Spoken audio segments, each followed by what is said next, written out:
غټ مشکل چې دی هغه دلته دا دی چې دغه میسنګ پرسن چې موږ ورته وایو ژوندي ورک انسانان دا ډېر غټ مشکل دی که هغه بلوڅان دي که پښتانه دي.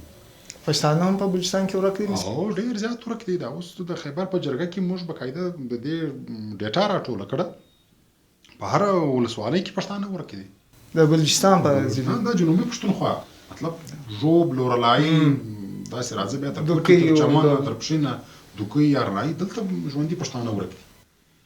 اوس داسې دی چې دلته هغه خوف هغه ویره دومره جوړه کړې ده چې ډېر داسې کسان موږ ولیدل موږ په خبر یو چې د دې سړي سره دا پیښه سوې ده خو هغه موږ ته خپل ډیټا چې هغه موږ راټولوله هغه موږ ته نه راکوله.